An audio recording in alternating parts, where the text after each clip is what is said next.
So we're... Oh, well, after class. So what we're talking about are predicting dipole moments. In other words, whether a molecule will be polar or not. And the whole idea goes back to those orbitals with atoms. We're talking about nonmetals, and they're forming molecules, covalent compounds. And this idea of how these orbitals overlap or sharing of electrons. Nobody knows whose electrons are whose. They're all over the place. And according to this diagram here, they're spending more time on this side than they are over here. So I write a little partial negative, a little partial plus. Probably because this guy is an oxygen, and this is a hydrogen. And the most electronegative element on the planet, Oscar, is which element? Fluorine. And so what's more electronegative, Jonathan, oxygen or hydrogen? Oxygen. So electrons are going to hang out much more often next to the oxygen. So it should be a polar type of bond idea. Okay? And, okay, so it probably make more sense to, well, that's okay. So in the computer simulations, they're actually calculating numbers for this polarity, these dipole moments, it's called. And they actually put little numbers on there, like they say, it's almost like the tug of a, oh, let's see, let's do it this way. Like you have carbon and a bunch of chlorines or something, right? And then they say, oh, okay, electrons are getting tugged this way, or they're getting tugged this way. And they call it dipole moments. And they have a number there. And what I want you to kind of think of these, don't worry about the units or the numbers, it's just the computer does all that, is that these are like tugs. How, like springs getting pulled. They're getting, actually, electrons are getting pulled this way. Electrons are getting pulled this way. And it's not equal in that sense. They're not going to... But if you have them perfectly, these tugs or these pulls, if you have them perfectly straight across from one another, right? This pull is perfectly canceled out by this pull, whatever the dipole moment is, dBs, whatever. The numbers they're in exact opposite directions. They're going to cancel out. So this ends up being nonpolar. It all depends on the orientation. So by drawing these 3D wedge drawings, we can actually predict whether these molecules are going to be polar or not. And it's a big deal because there's things like boiling point and reactivity, that a lot of it is influenced by polarity. How a water droplet behaves is polarity. And so there's a lot of chemistry behind it. And what I'd like to do is first take a look at it, try to visualize this canceling out of polarity. And polarity is, anytime you have two different elements, it's polar. Right? It's going to be polar because they have different electronegativity. You need the same thing for it to be nonpolar, right? Either the same thing for it to be nonpolar, or have them cancel out. Let's take a look at this. I want to show you what I'm trying to get at here. Okay, here's a molecule, right? It has the octahedral shape because 6 things are surrounding it. And all I'm trying to say is that this atom's physical tug on those electrons is canceled out by this one because they're perfectly straight across from one another, right? This one is canceled out by this one. This one's tug. This one's dipole moment is canceled out by this one's dipole moment. So overall, if you mathematically add all that up, it's nonpolar. This is a nonpolar molecule because they all cancel out. So that's the game we're playing. Okay? So what I want to do here is just kind of go through, we'll start with Oscar and kind of wrap around like a snake, right? And I'm going to ask you first what the electron pair arrangement is. We're going to have a computer simulation up there. I'm going to ask you what the electron pair arrangement is, the next person molecular shape, the next person polarity. Now the game of this is pretty much just to visualize it, because I have that in my head, and I don't have to memorize jack because I have these things in my head. So there's only a few concepts you need to really understand, and you can name all this stuff without memorizing it all. Okay? And remember, because what I'm talking about is this big, ugly chart that folks feel like they have to memorize. I'm saying no. You don't memorize this at all. You just memorize these two. right? Know what the names are. If you have, what was it? 2 things around the center atom, 3, 4, 5, or 6. Know those names, right? And this really is the electron pair arrangement. So if you have 6 things around that center atom, you'd say octahedrals, electron pair arrangement. Or I like the other name better, though, square bipyramidal, because that really helps my naming and my visualizing in my head. It's more writing, but I like it better. Okay? And then you need to be able to draw that second column really well. And that's all I really know to this day. You could tell me 4 atoms with 2 lone pairs. I don't know what the hell it is. I have to draw this one first. And then I just logically figure out the rest. So know how to draw these totally symmetric objects really well. Okay, so let's see if we can get started. Let's start with poor Oscar. Okay, so this is water. And what I'm asking you first, Oscar, is what is the electron pair arrangement? So pretty much you just figure out how many objects are surrounding that center atom and give me the name for that arrangement. Well, hang on. How many things are surrounding the center atom? 4 things. So what's the name for 4? Tetrahedral. So tetrahedral is the electron pair arrangement. Now we do molecular shape. Now try not to look at the table, okay? Because all the answers are here. Because you're going to draw these shapes. All the answers are here. Now remember, molecular shape, you're not supposed to see those electron dots. You're just supposed to look at the atoms for shape. Well, what shape is that, Jorge? That's not triangle. It's, right? This is linear. This one is bent. That's bent, right? Triangle's got to have a third one up there in the corner, right? So that's bent. I see how you're seeing a triangle, but there's nothing to complete it. There's nothing down there, right? So this is bent. But I'm going to leave those lone pairs on there because we need to see them to count up the total. So, Daisy, is this polar or not? Now what you do is you look and see, are the tugs going to be canceling out? Because everything's tugging on that center atom. No, there's no way, right? Look at that. There's no way those tugs are canceling out. It's like if you actually physically had a spring and you're pulling on it, the whole thing's going to move.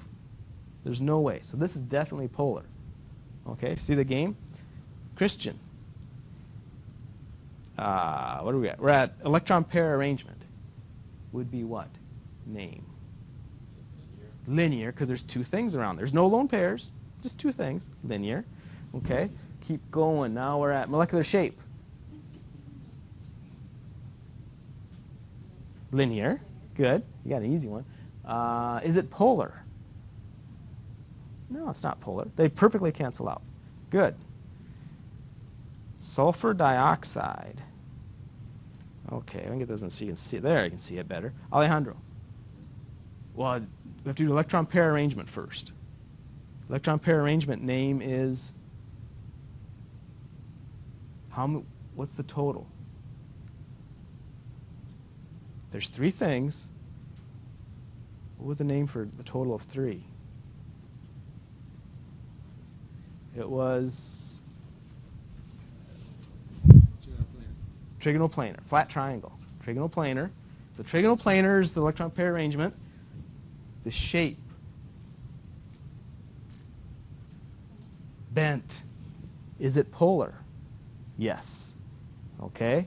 New molecule. That was SO2. Okay. Electron pair arrangement, Annabelle. Electron pair arrangement.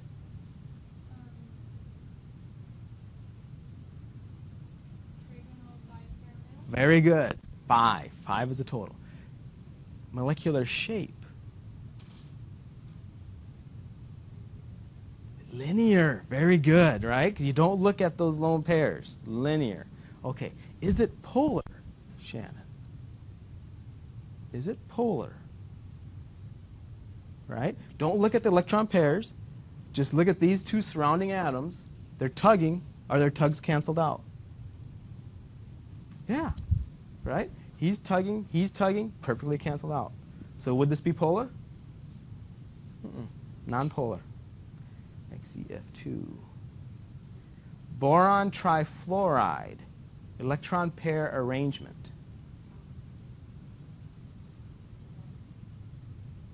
It's for 3. There's no pyramid.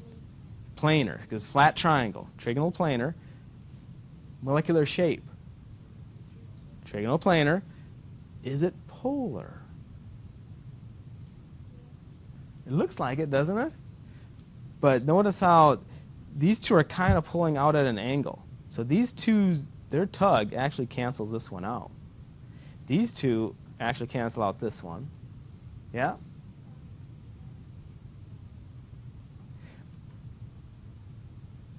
Well, I'm not sure if this will answer your question or not. But if there are no lone pairs, the electron pair arrangement is the same name as the molecular shape. And if there's no lone pairs, everything is perfectly symmetric. It's always going to be nonpolar if there's no lone pairs, because it's perfectly symmetric. So you can look at your shape, if you can draw it really, really well, and see, oh yeah, this one is canceled by these two pulling out. But that's kind of hard to see. But that's nonpolar. Chlorine trifluoride. Okay. Where are we at? Jonathan, where are you? Electron pair arrangement. Octahedral. The shape, molecular shape. Look at the shape. You can see it. No, linear would be this guy would be gone. What's that letter? What's the letter? It's the T shape, right? It's the T shape, right? So, and remember we said, someone said octahedral? Oh, yeah, it's not octahedral. 1, 2, 3, 4, 5. So it has to be trigonal bipyramidal, electron pair arrangement. T shape is the molecular shape. And remember doing this, first we plucked off this electron. You know, if you're going to add lone pairs. Then you add this one. Then you add this one. Right? Okay. Is it polar? No, right? These two are going to cancel out, but not this one. Definitely be polar. Chlorine trifluoride, ammonia. Okay. Electron pair arrangement.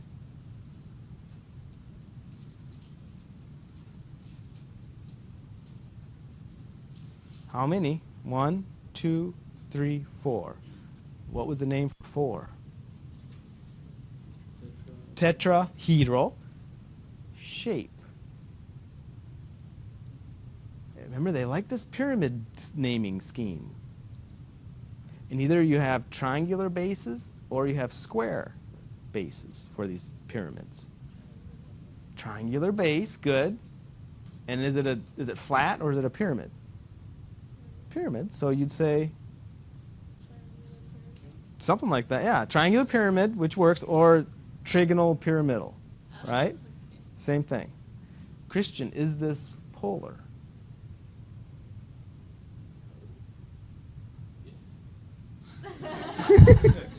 Right? So all these guys are pulling equally because they're all identical. That strength of the pole is identical. But are they canceling out? No, because they're all kind of pulling at a downward angle. So would this be polar? Yeah, most definitely, right? Because they're all kind of pulling down at a downward angle. There's nothing to cancel out. If this guy would have been here, he would have canceled them out. Ammonia. Methane. Electron pair arrangement.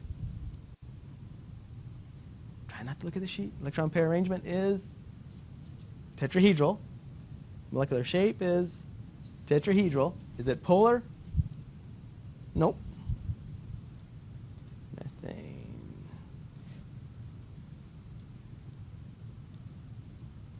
All right. Dual say. Electron pair arrangement. Very good. Trigonal bipyramidal. Tegan, don't look at those notes. You pulled off one lone pair on trigonal bipyramidal. It's the seesaw, right? Because here's the dude sitting here, here's the other dude sitting there, and here's the legs. Okay? Is it polar, Annabelle?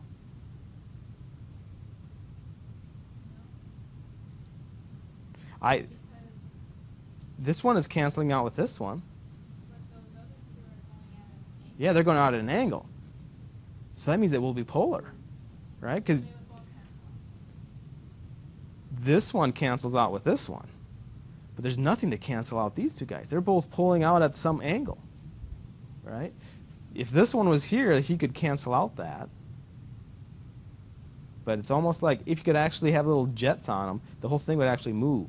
It wouldn't move up or down because these are canceled. But these two, they would end up kind of having it go at a straight angle straight out of there. That bisects it. Can you see it? He'd be polar. Okay.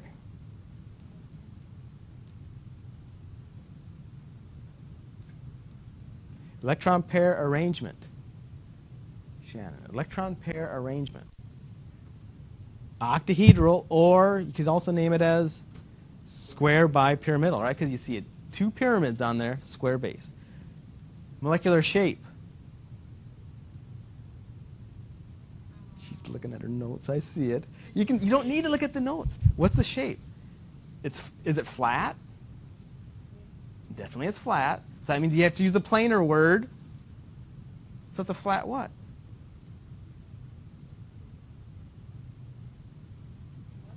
Is it a flat what? Flat square or flat triangle? Yeah, so you call it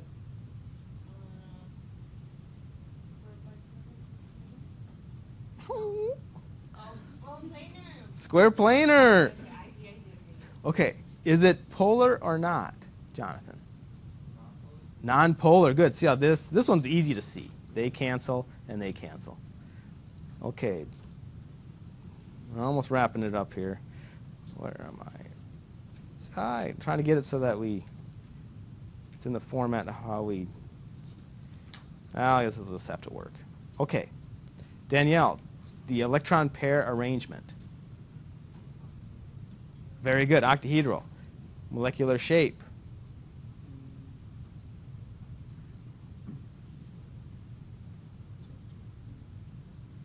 It's octahedral, and they put one lone pair on it. Square pyramid. Square pyramidal, right? Here's the flat square, and then you got a pyramid. Square pyramidal. Is it polar, Jorge? Is it polar?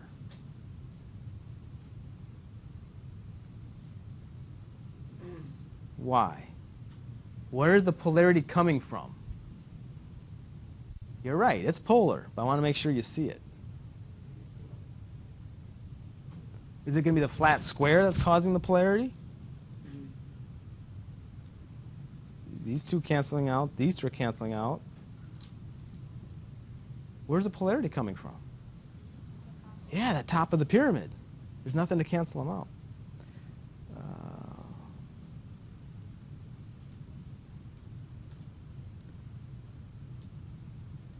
Okay. Electron pair arrangement, Daisy. Very good. She sees the middle triangle and two pyramids. Shape.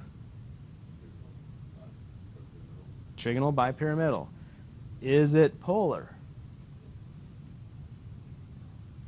Perfectly symmetric. Perfectly symmetric. No lone pairs. Always non-polar. Everything. It looks weird. That's why I almost have to know that one.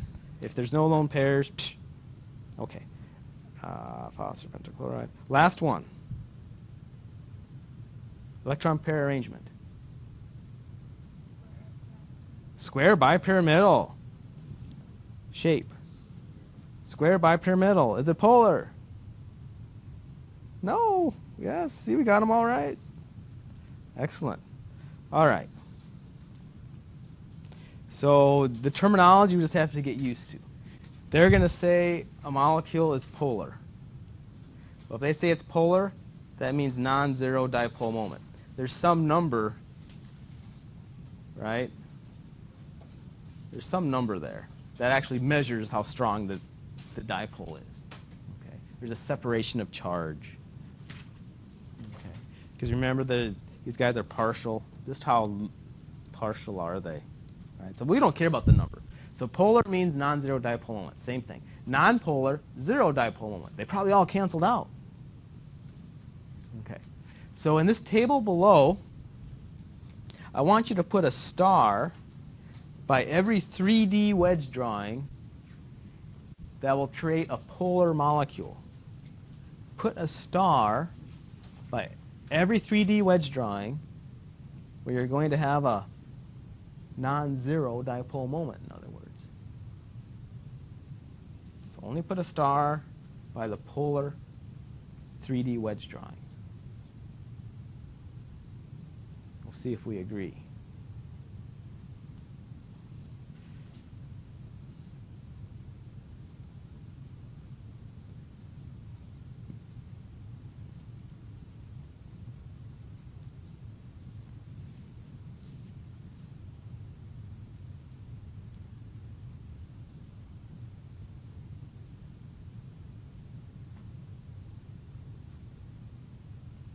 Okay.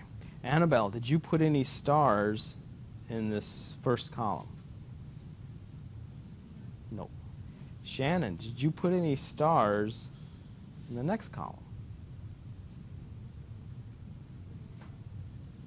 She put one on square pyramidal.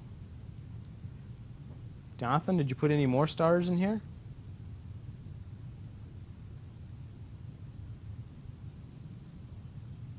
First one. Danielle, did you put any more stars in here? No. Tegan, did you put any more stars in here?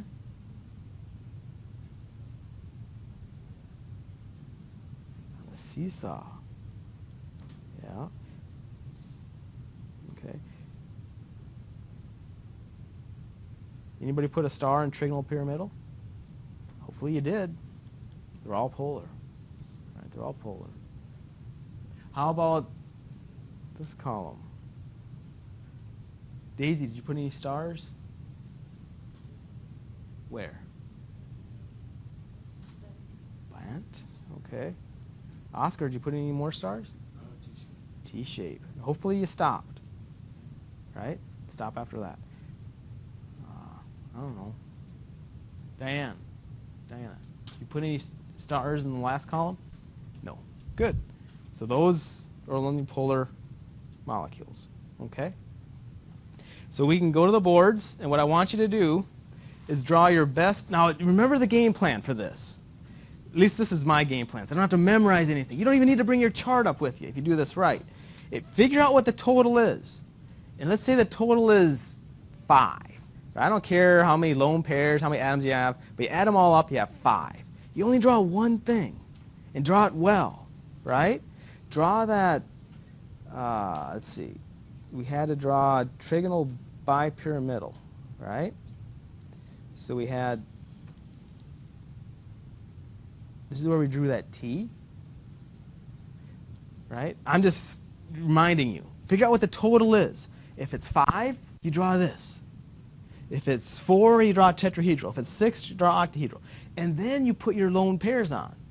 And just by doing this, you can name these guys. It's so much easier, right? Like if it's here, that'd be our seesaw, right? So only draw one shape and then add it to there. So when you go to the boards here, I want you to draw your 3D structure, name the molecular shape, say whether it's polar or not. Oh, we forgot to do hybrid orbitals. Shoot. Okay, let's come back. This isn't so bad. Let's say you have carbons in the middle. Let's pretend carbon's the center atom. His valence electrons are 2s2, 2p2. Okay, so hybridization is just, okay, he has sps and, well, he even has some d's there if he wanted, right? But there's nothing there. But he has s orbitals, p orbitals, and d orbitals. Anybody does. You can mix them. And the number of orbitals has to equal the number of things around it, because they'll have to make a bond. So, for example, if my total's 2, I really need 2 orbitals. If my total's 3, I need 3 orbitals. Total's 4, I need 4 orbitals, and so on. And the trick to doing this is these guys max out. There's only one 2s orbital, so that maxes out at 1. But how many p orbitals are there? Whether it's the 2p, 3p, 4p. How many p orbitals were there? Do you remember? You can fit 6 electrons. Yeah, but yeah, 2, 4, 6. There's only 3 orbitals, right? So that maxes out at 3. The d maxes out at 5. Okay, so for linear, I'm going to stop here because I already got my total, SP. And I did pretty much just add your superscripts is the number of orbitals. For trigonal planar, again, I'm done at 1 for S because there's only 1. P would have to be 2 because my total has to add up to be 3. Tetrahedral would be SP3. Yeah, because the total has to add up to be 4. Now I maxed out my P's, though. So to get 5, I have to write what for hybridization? SP3D1.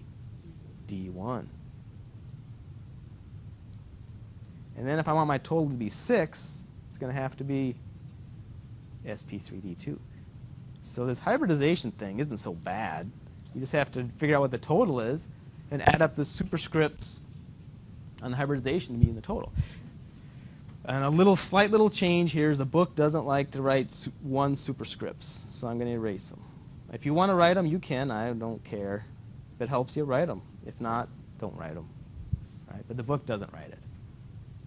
Okay, now we can get started. So name it. Draw a 3D wedge drawing. Name it. Say whether it's polar or not, and determine the hybrid orbitals on the center atom. Help your partners out.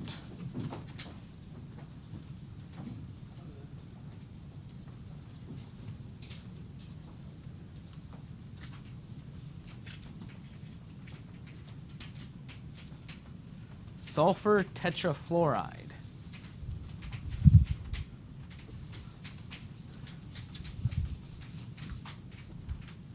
Sulfur tetrafluoride.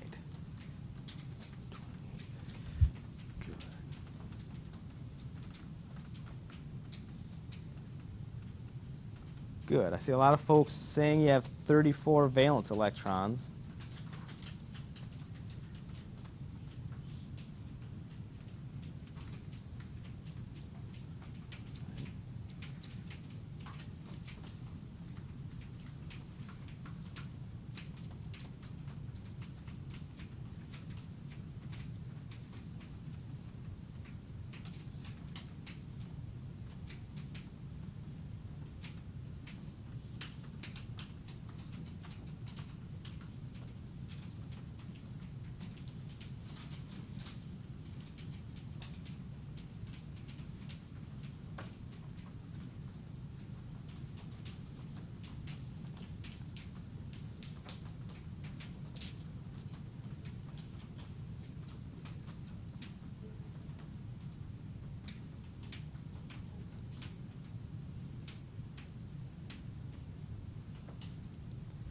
Okay.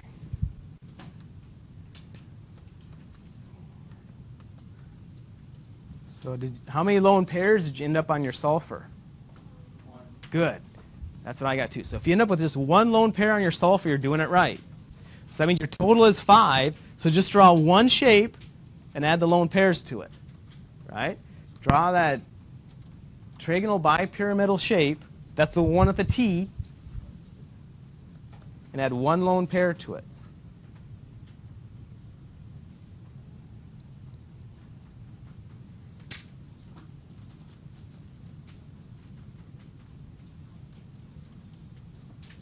And remember where we added that lone pair.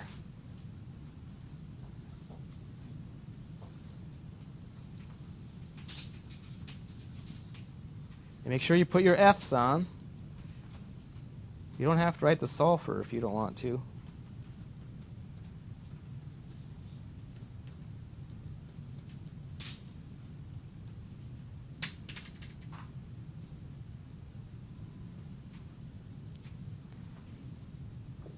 And what'd you name it? Seesaw. Good. It should be named Seesaw.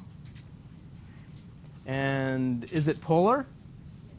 Yeah, I should write polar. And the hybridization has to add up to be 5. sp3d has to add up to be 5. sp3d. Good. So those are the things we want.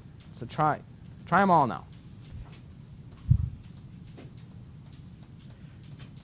Figure out what that total is, and just draw that one wedge drawing that corresponds to that total. Then add the lone pairs. Chlorine pentafluoride. Monochlorine pentafluoride. If you're not sure, kind of lost, just ask.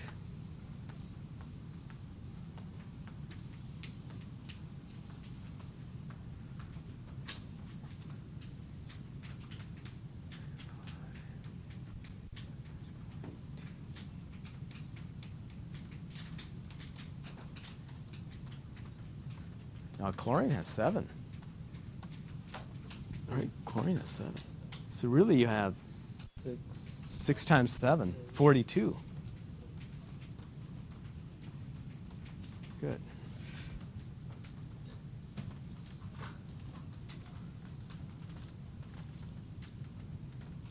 So hopefully you're working with 42 valence electrons.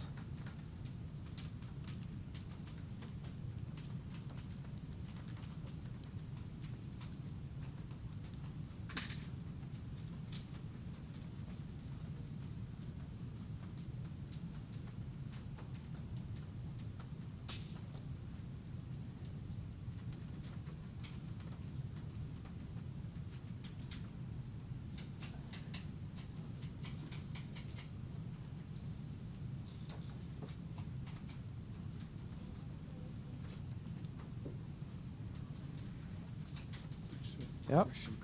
For S4, what was it a tetrahedral? Because the total is, because you have one lone pair. Oh, the lone So the pair. total's 5, not 4. If you didn't have that lone pair, you'd be right. Oh, okay.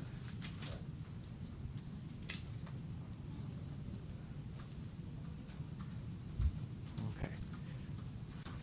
So just give the molecular shape and the polarity and the... Oh, so I yeah. don't need that. Yeah, so don't give the electron pair arrangement. It gets confusing. Okay.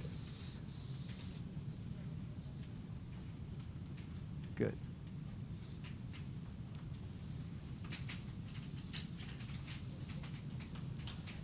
So hopefully on chlorine pentafluoride you have one lone pair, which I think most everybody has. Right? And try not to look at your notes. Try to draw that octahedral shape, and then you put that lone pair in a place that makes sense, where it's easy to name. Put it in a place where it's easy to name. And remember, octahedral has that square in the middle. There's 2 going back and 2 going forward.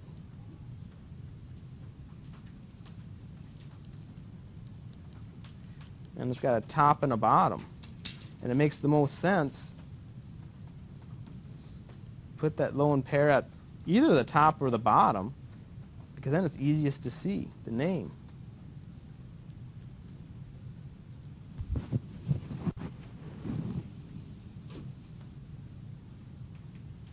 Good. Well, you only have one pyramid though, right, Daisy? You just, yeah, that's there's just one pyramid, so square pyramidal. There's just one pyramid, and it's square base, square pyramidal.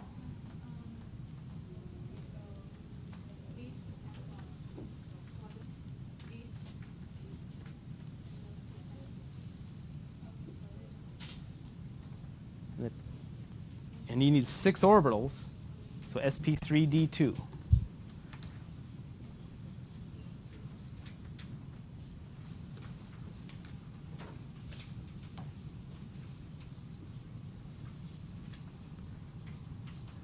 When you're working on iodine tetrachloride, make sure you realize it has a negative charge on it.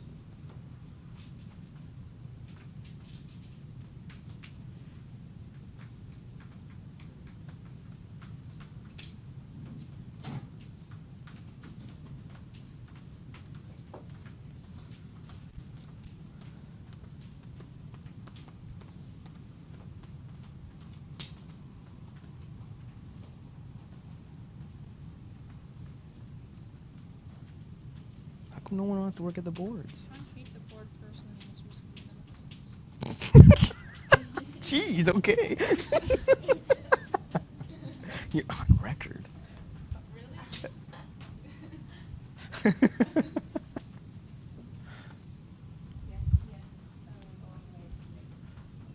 Okay, good. I see a lot of 36 for your total. 36 valence electrons.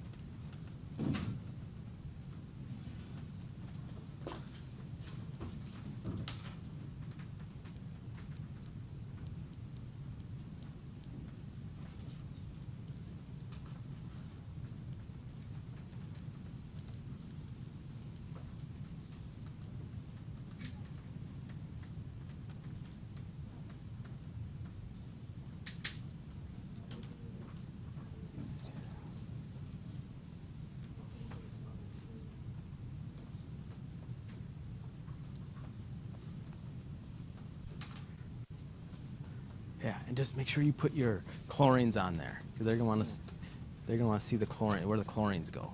Yep.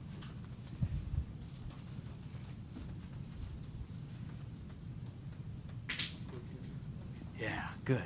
So you draw an iodine tetrachloride. Hopefully you're drawing that octahedral shape, that square bipyramidal 3D wedge drawing. Then add 2 lone pairs to it, where they would make sense.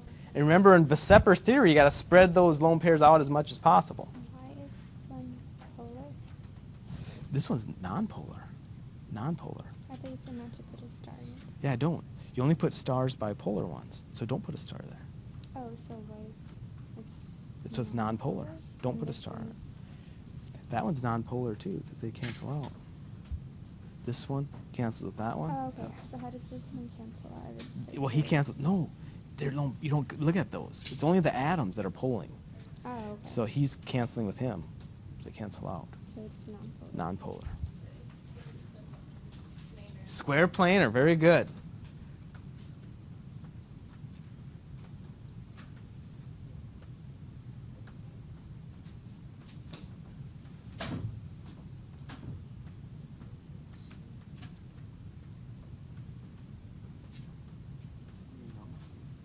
And it'll be nonpolar. Exactly.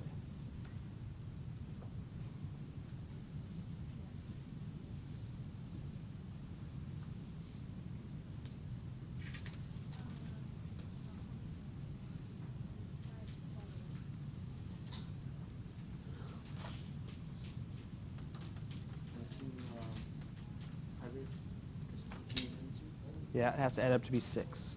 You need 6 orbitals.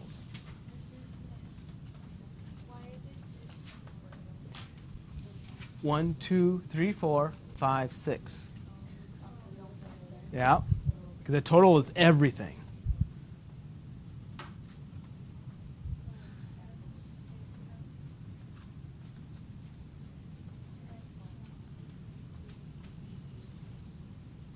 You guys got perchlorate?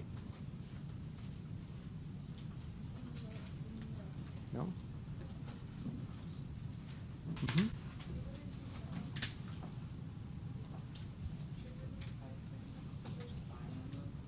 For which one? For C, the total is 1, 2, 3, 4, 5, 6. There's 2 lone pairs. So if the total's 6, it has to be square bipyramidal or octahedral for the total. So that's why I draw that octahedral shape first, then I put in the lone pairs.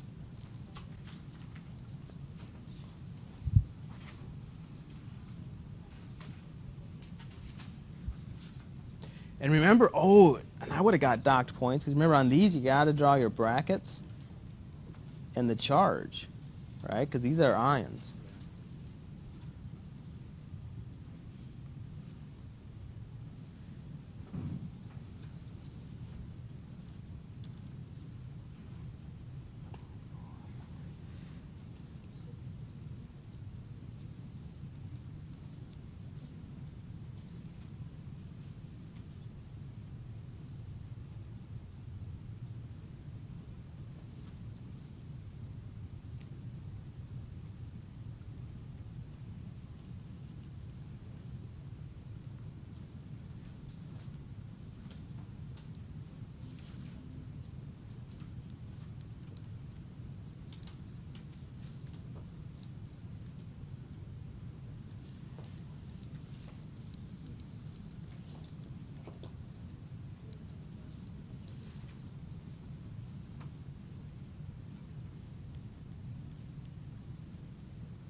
For me, the trick to drawing tetrahedral is draw that triangle base first. Right? Realize there's a triangular base, then you have a top.